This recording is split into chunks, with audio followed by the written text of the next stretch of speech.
Hey guys, it's Goosebumps Completionist, and today I'm bringing you another episode review from the classic 90s Goosebumps television show. This episode comes from Season 2. It was one of the only two-parters from Season 2 that weren't R.L. Stine specials. This was directed by William Fruitt and written by Dan Angel and Billy Brown.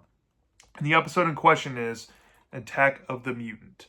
Now, Attack of the Mutant is an episode for sure. So I've already given kind of a history in my previous review and in past videos about my love for Attack of the Mutants book as a kid. Well, I never got to watch this episode until the Cartoon Network re-airing days, where I caught a good amount of stories that were made into episodes that I just never got to see in episode form or even read. The first one was Piano Lessons Can Be Murder, and that book became like an instant favorite when I got reacquainted with Goosebumps in middle school after being obsessed with it through elementary school. But this was one of the episodes, it was like pretty much this and Piano Lessons Can Be Murder that were like the first two I watched, that made me rethink my love on a book that I loved when I was younger. Because when I first watched this, y'all, I hated this episode. And for many years, I maintained that Attack of the Mutant was one of the worst episodes from the Goosebumps show.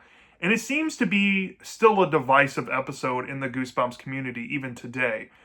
This was honestly in consideration for the video I made a while back for top 5 most divisive Goosebumps things out there. Attack of the Mutants episode seems to be more divisive than the book. And I think it has to deal with the fact that it's a two-parter and the fact that they turned the concept into a 42-minute segment than a 21 to 22-minute segment for the most part. But with that aside, after watching it for this review and a few times recently, I do feel like I've softened up on the episode. I don't necessarily hate it anymore, but I also don't really find it to be all that enjoyable or good either. So, off the bat, do I recommend Attack of the Mutants episode here? Sadly, not really. I mean, this to me is not what the 90s show did best. I mean, there's aspects in here that I think are very standout and iconic for the show, for sure. But those things are so later on in the episode itself, and they're not prevalent enough to make this all that revisitable.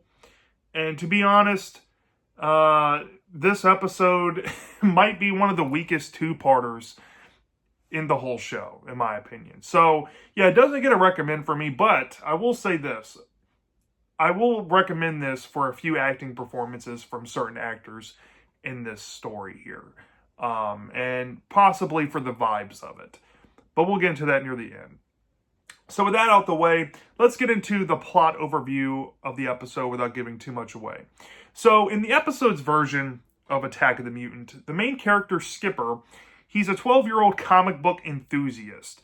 Unlike his book counterpart, Skipper in this version is obsessed with reading comics, and his one token obsession is the Masked Mutant. And because this is the 90s, and because they had comic mailing services, at least back since the Silver Age, possibly even Golden Age, where you can just mail in a subscription and you get it in the mail every month or whatever, Skipper has been reading the Masked Mutant comic since its incarnation, essentially.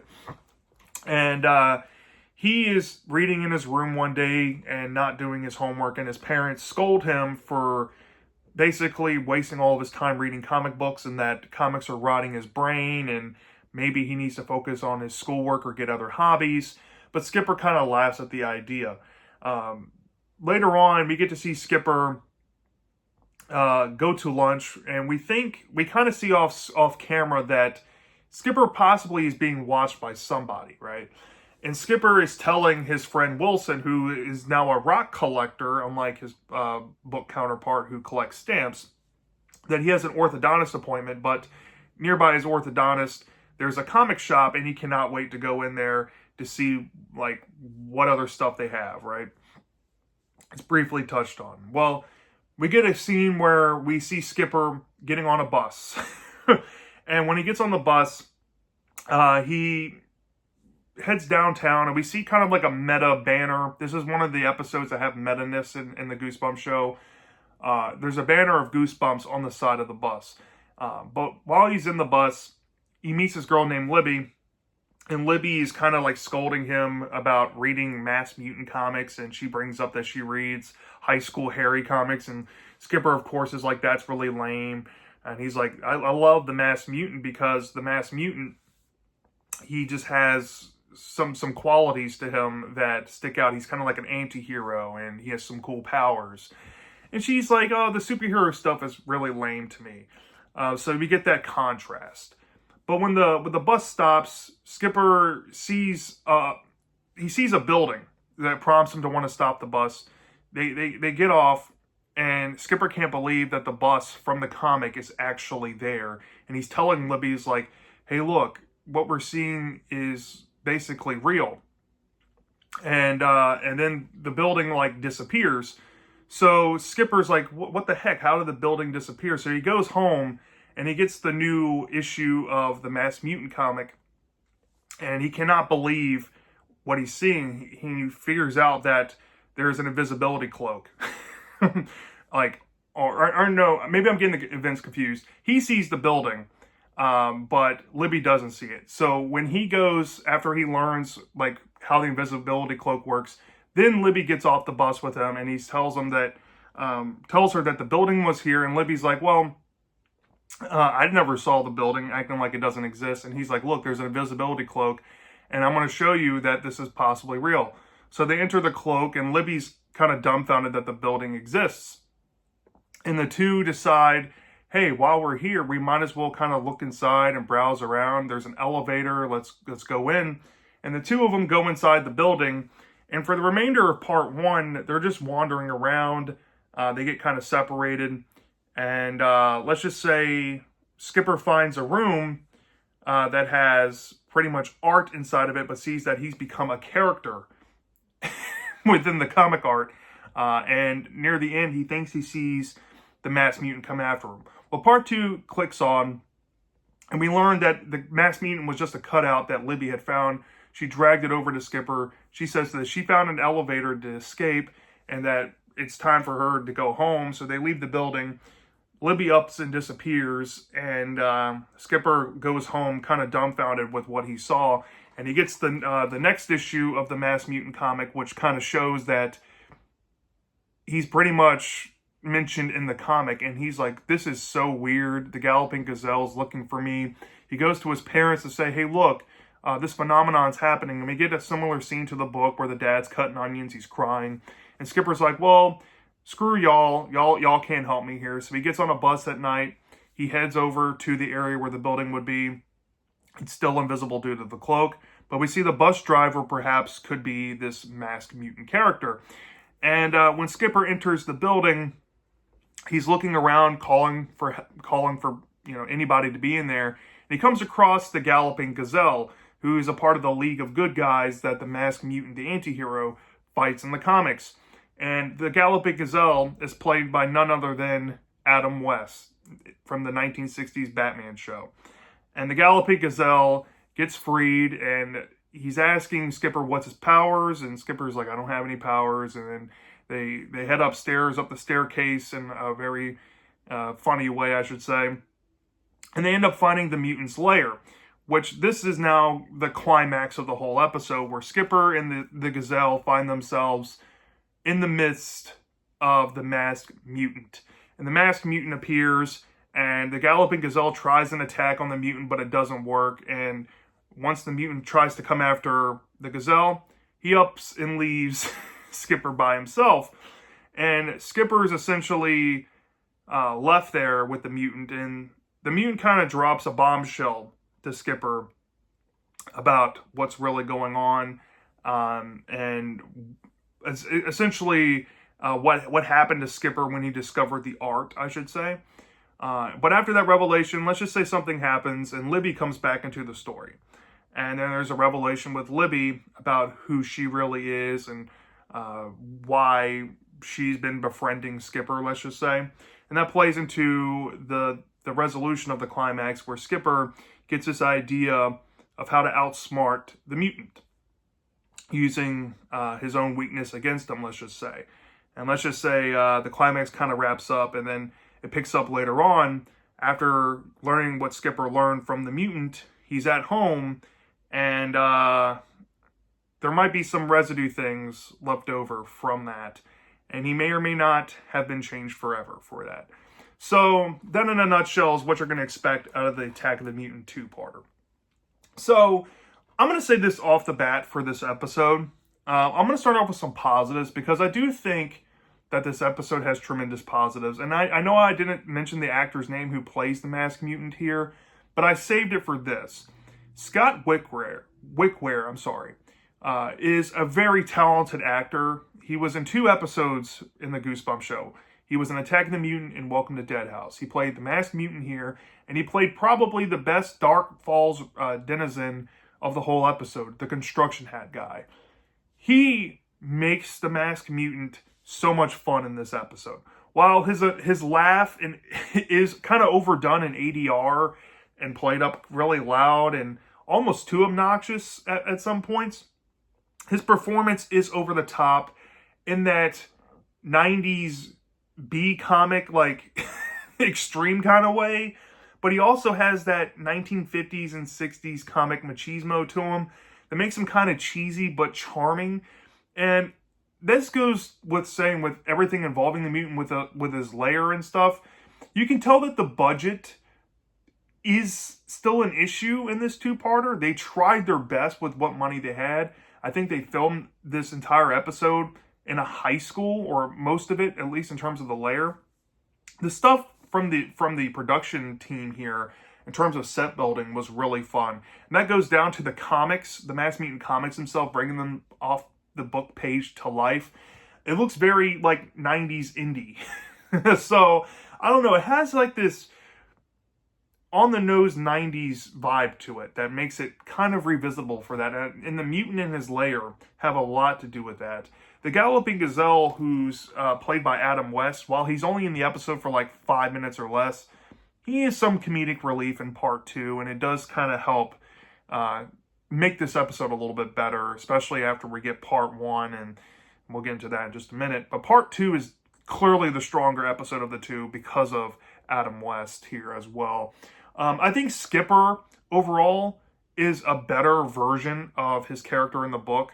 I know I'm comparing 2 different characters, and I don't like doing that, but Skipper in the episode, he's more likable, and he's not a comic poser. He's actually a reader, and he has some wherewithal and know-how and obsession that kind of carries, I guess, the idea that the episode wanted to go with more so than the book ever committed to, which was that he reads so much comic books that he's kind of like willed them to existence in his mind. So it's like the power of the mind kind of working here, and that's the setup of the story. While it has its negatives and similar sins as the book in terms of explanation involving Skipper and how all this event started, essentially, I do think that Skipper is more likable here. And I will say this. One final positive I can say.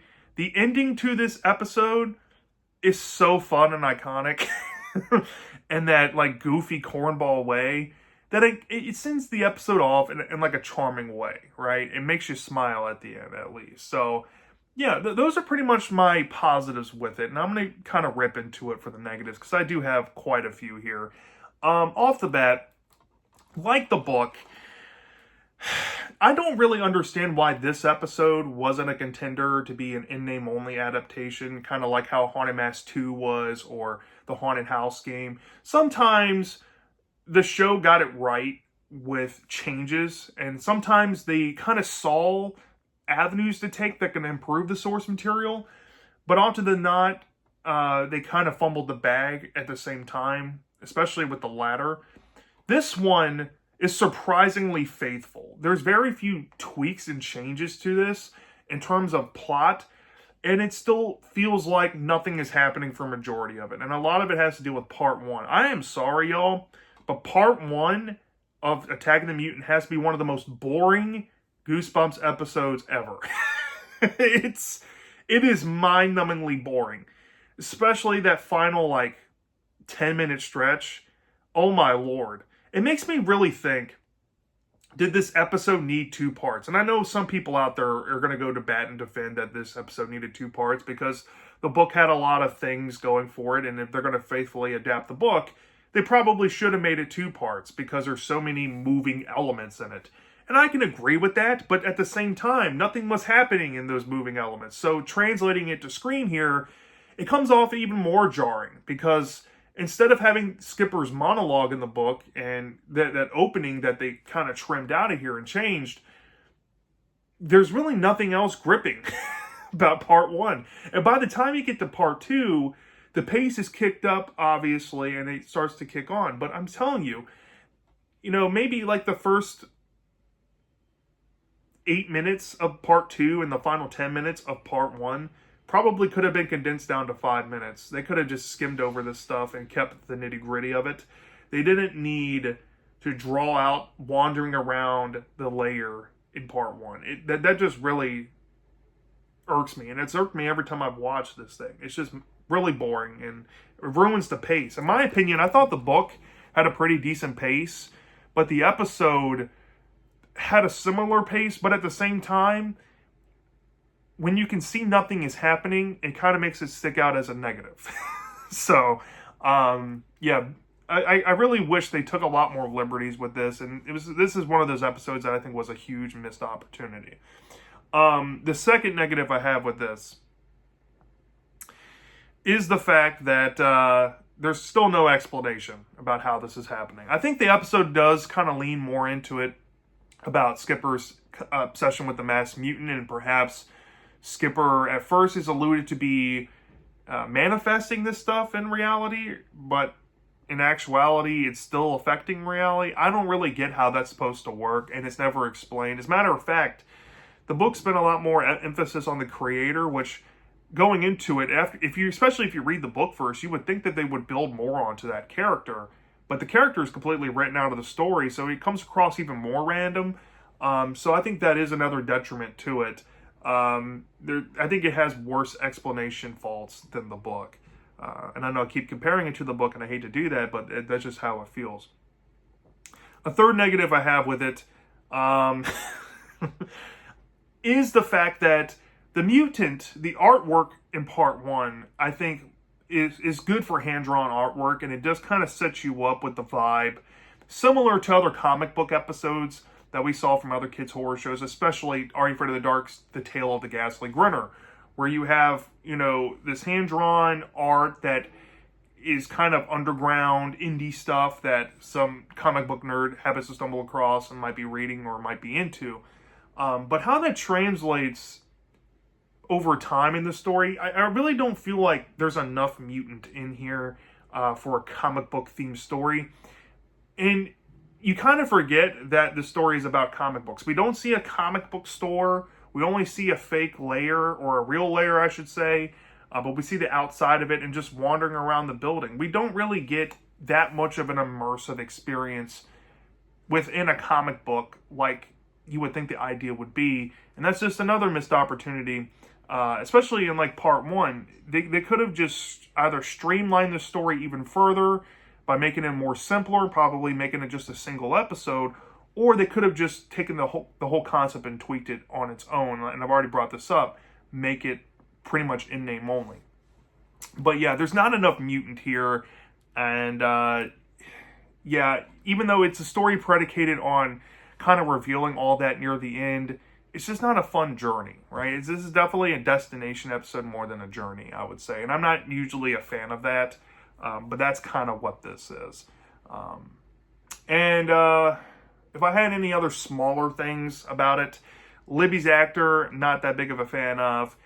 Wilson, even though he was a nothing character in the book, he's like hardly in this, and the actors are pretty much as they were in the book. As a matter of fact, I think in terms of like line writing, I think they probably took the most lines from the book source material that I've seen from this show in this episode. There's a lot of beats that were pretty much just taken off the page here. And that to me just, it isn't a problem necessarily, but in the scenes that we do get, there were like, the scenes were too minimal. right? And I know I'm not sounding kind of nitpicky on that, but it's just like, it's just a shoulder shrug. You know, I feel like in terms of like adaptations, Dan Angel and Billy Brown put like some of the least effort they did in here. And the changes they made, I don't think really did save the episode overall or make it better than the book. If anything, I think this is one of those episodes, kind of like Night of the Living Dummy 2, where you kind of lose the narrative from the character and some other elements that tie with that. And because you cut it out and you try to make it an episode and just show the events rather than, you know, being shown through the perspective of the events from the character like the books do, there's some loss in translation with that, and that is another thing. But a good amount of episodes from this show have that issue, so take it for what you will. So, and all that being said, from a 0 to 5 star basis, y'all, those issues I think still kind of weigh similarly to the book, but if not more for me in this one, because if I'm being honest, I just think that this is just a shoulder shrug of an episode. I mean, there's a valiant attempt at bringing alive the book and trying to adapt the book faithfully, but at the end of the day, I've kind of mentioned this in the past, when it comes to these episodes, over time I've become more like this. I don't want faithful adaptations of books that have a lot of sins or like big sins. This is one that just kept pretty much all the ones that irritated me from the book and put it into an episode. And because it has that visual medium, it makes them stick out even harder. And they kind of weigh a little bit harsher. So from a 0 to 5 star basis for me, I knew this wasn't getting higher than a 4, so it's getting less than a 4. But unlike the book, where I thought the concept was good and there's some potential there with it, that stuff was stripped in the episode version because they tried to mildly streamline it, but I think it kind of took away from it at the same time. Maybe they would have just kept the stuff about comic book speculation and maybe actually built a thematic story around it. That could have been a little bit different here. But because there's nothing really latching me on, even concept-wise, I think the concept is more dull here. I thought this deserved less than a C. So we're going into D territory. But I decided between a 3 to 3.4 because I do think that it's not quite bad. When we get less than 3, that's where it starts to hit bad. No, this does have some redeemable qualities that do counterbalance it. But where I settle with this might shock you, might actually upset a few. But I decided to give this episode a 3.2 out of 5 stars, which is a meh. It's just meh. I don't love it. I don't hate it. It's kind of pushing okay, but it has a lot of problems. Maybe this is a golden example of an episode from the classic show that kind of shows you that not every episode needed to be 2-parters, and also not every episode needed to be 21 minutes. Maybe if they had a freestanding runtime, maybe around 25, 30, maybe 32 tops, they could have done this story a little bit better, in my opinion. It would have been a little more streamlined, a little more to the point, a little less boring. You cut out the fluff from part 1, mainly, keep most of part 2, if not all of it, and you would have been fine. But that being said, yeah, the old show lived and died by the 21-minute time crunch, and sometimes it affects episodes. I think it does affect this one. But like I said before, you might love this, you might hate this more than I did, but that's totally fine. If you're a fan of the Attack of the Mutant book, you'll probably enjoy this episode because it's mostly the same. Just like I said, there are some tweaks to it that kind of, I think, in my opinion, take away from it. But there's memorable acting performances here. And especially if you're a fan of like 90s comics, or maybe you're just a fan of 90s in general, this is imbuing that, and it has a lot of charm, especially in that part 2. And it's worth the ticket of admission alone for Scott Wickware and Adam West's performance. Other than that, I don't see any reason why I would recommend this one. So, yeah, that's my thoughts on Attack of the Mutants episodes. Let me know down in the comment section if you've seen this before. Do you love this? Do you hate this? I'm dying to know. And I'll see you next time.